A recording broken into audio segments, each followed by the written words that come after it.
Have you ever noticed that there's something about modern tennis that just feels a bit off? Not necessarily worse or slower or less athletic. Actually, in many ways, the sport's never been better. It seems the players are faster, the rallies are more intense, and the level of consistency is almost inhuman.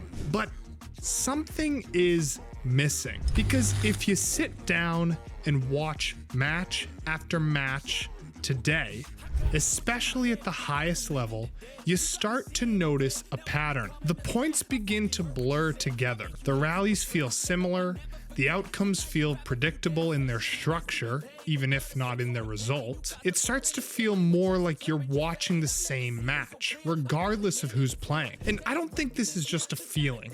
I think it's observable at the highest level of the sport, even at the challenger and futures. And I'm not the only one saying this. In recent discussions about the current generation, it's been pointed out that modern players, despite their incredible level, tend to play in increasingly similar ways. All these kids play the same.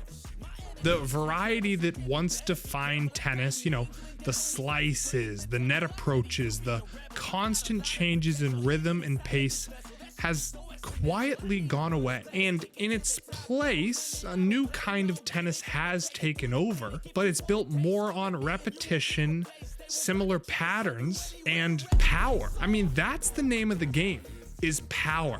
Power beats everything now. Variety seemingly no longer exists. So to understand why this shift happened, you have to look at how the sport has evolved. Tennis didn't suddenly become one-dimensional. It was shaped into it. So over the past 2 decades, advances in coaching, analytics, and of course technology have, fundamentally changed how the game is played. Players today are trained from a young age to maximize efficiency, eliminate unnecessary risk, and to build points around high percentage patterns. To repeat what works over and over and over again. And of course, they're taught power. Modern rackets allow players to generate extreme topspin and pace with less effort. This makes baseline play not only safer, but more effective than ever before. Why approach the net when you can just dominate from the baseline? Why slice when a heavy topspin shot is just more consistent? As a result, the modern game has become increasingly homogenized. Most players rely heavily on what are known as core shots, ground strokes hit deep through the baseline. In fact, some of the best players in the world construct up to 88% of their shots this way. That means nearly every rally follows the same structure: cross-court exchanges, deep heavy balls, waiting for a short ball to attack, over and over and over again. And while this style does produce incredible rallies, it also reduces unpredictability, and matches begin to look the same. So to understand what's been lost, you have to go back to what tennis used to look like. In the early 2000s and even before that, tennis was defined by contrast. Players did not just compete, they clashed. You had serve and volley specialists attacking the net relentlessly. You had baseline grinders who thrived on long rallies. You had all-court players who mixed spins, speeds, and tactics constantly. Every matchup felt different. Every point could unfold in a new way. Even during the era dominated by Roger Federer, Rafael Nadal, and Novak Djokovic, there was still variation. Federer brought creativity, slicing, and net play. Nadal brought the heavy topspin and physical intensity, and Novak brought precision and defensive mastery. They all dominated, but they did so in different ways. Today, the differences are more subtle. The styles are more aligned, and as a result, many points are played in nearly identical patterns. Even at the highest level, it's not uncommon to see long sequences of rallies that look almost interchangeable. And while that can feel like an intense physical battle, it certainly lacks the creativity that once made tennis what it is.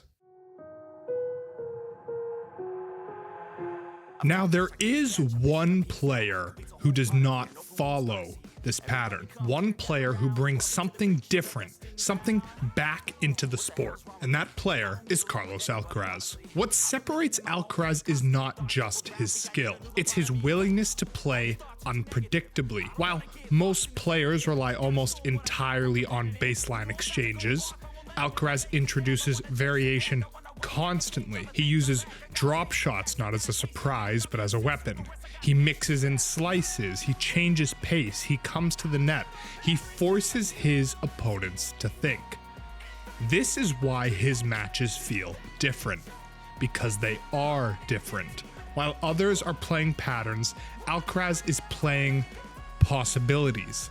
And this has real, measurable effects. Against most players, baseline consistency is enough. That's why Sinner destroys the majority of the tour.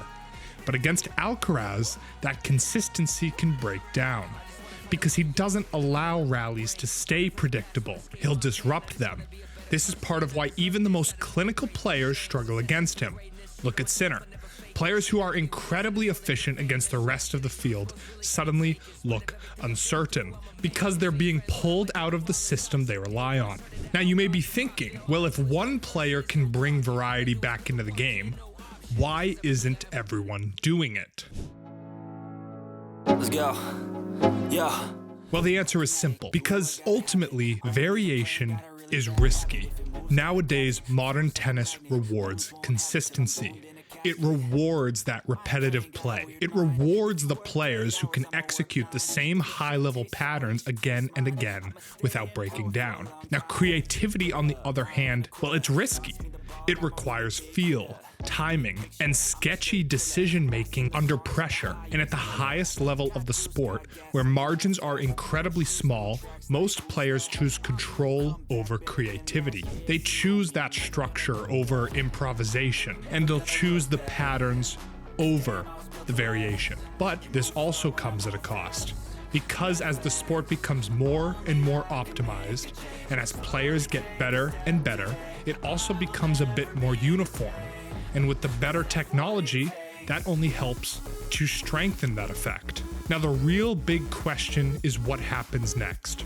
Will we see more players come in and reintroduce variety into their games? Will the next generation push back against the trend? Or will tennis continue down this path, becoming faster, stronger, but increasingly predictable and all about power? Well, right now the sport stands at a crossroads. On one end, we have efficiency, consistency, lack of margins, power. On the other is creativity. And which one tennis chooses is an interesting question to think about. Because if the current trend continues, well, we may be entering an era where matches are decided by not who plays differently, but more so by who executes the same game better. And if that happens, well, the sport may never look the same again. But what do you think? Let us know in the comments below, and as always, subscribe and like for more Hot Take Tennis content. Thanks so much for watching. We'll see you next time.